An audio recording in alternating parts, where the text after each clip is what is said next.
there's heavy debris on the roads or heavy tire wear, because some of these vehicles, like I said, now are averaging up to 20,000 plus miles. The Stryker is built to maximize the ease and speed of repairs. The vehicle's modular design allows mechanics to quickly swap out broken components thousands of miles from home. They can even remove and replace an entire engine. It takes 3 to 4 mechanics only an hour and a half to trade out a FUP, or full-up power plant, with a new one. As far as my maintenance crew goes, there's not a maintenance crew that can touch this crew. They are the ones who make this Stryker stay the way it is. If it wasn't for the mechanics that we have and the knowledge that these mechanics have, their Stryker and any other vehicle that the Army has would not survive. In combat, where soldiers' lives depend upon the maintenance of the vehicle, the Strykers have established a benchmark for reliability. In fact, the Strykers maintain a 90 to 95% operational readiness rate. The lessons learned in combat are being taught stateside. In Fort Lewis, 30 mechanics maintain and repair the 3rd Brigade Strykers. General Dynamics contractor Ted Hervey has supervised contract workers and Army maintenance crews in Iraq.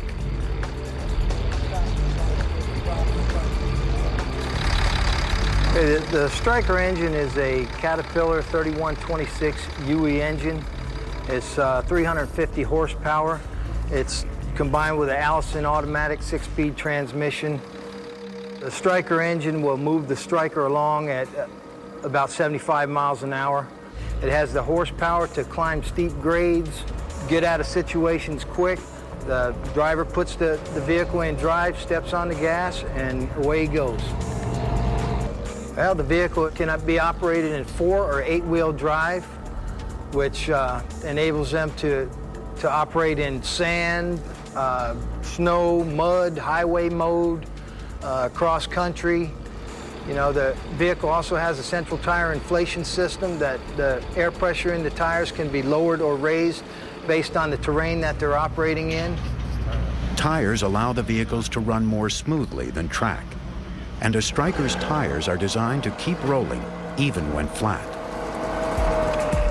The Stryker's tires are lined with hard rubber inner tubes, known as the run-flat system. In the event that a tire blows out, the vehicle can continue rolling on the hard rubber tubes within. This system enables Strykers to reach speeds of up to 50 miles per hour on 8 flat tires. In the desert terrain of Yakima, 120 miles east of Fort Lewis, training that started 3 days earlier culminates in a massive live-fire exercise. It will bring together everything the soldiers of the 3rd Brigade have learned and will require tight coordination between infantry and their Strykers. Apocalypse 5-3, this Patriot 5-3. Request BDA once you're completed the mission, over. To simulate a real mission, they'll be assaulting a makeshift enemy camp. Half the brigade has combat experience, but this exercise will help them sharpen their skills and will give new soldiers a first taste of battle. 2 squads are gonna enter, secure the compound. I'm gonna posture another one here.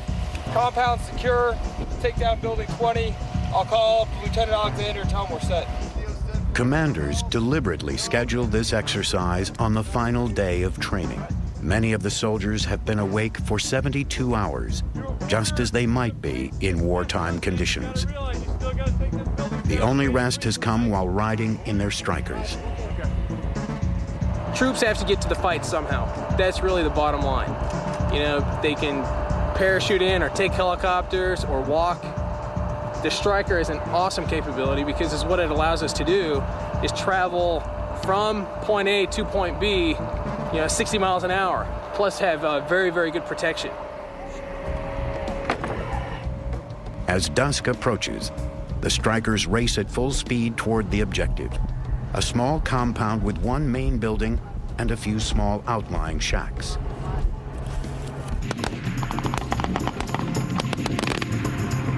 In the heat of live fire, communication and coordination become even more critical.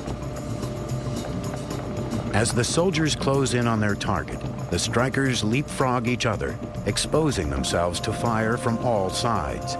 The Stryker's battery of communications gear helps to keep order in what could quickly become a chaotic and dangerous exercise. I think that what we're doing here today is what U.S. forces are doing every day, both in Iraq and Afghanistan. And what we're doing is what we're expecting to do when we go back to theater sometime next year. We realize that the fight will change to a degree, but what we're practicing for is some of the hardest stuff that we might get asked to do. Combining intense training with a high-tech vehicle, the 3rd Stryker Brigade prepares to return to combat. In just months, they will rotate back to the front lines, trusting their lives to this vehicle. Go, go, go!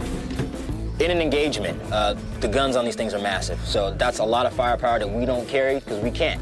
You hear those big guns go off, it's reassuring, and that's the ultimate kind of security. The Stryker vehicle has not only met the Army's expectations, it has exceeded the Army's expectations. 50% of this brigade rode in Iraq in these Strykers, and they are confident in their ability, and they're willing to go back to Iraq again next year in these Strykers. For veteran and rookie alike, troops know they can rely on a vehicle that's as safe as it is straightforward. It's a very simple vehicle. It's a tough vehicle. It's rugged.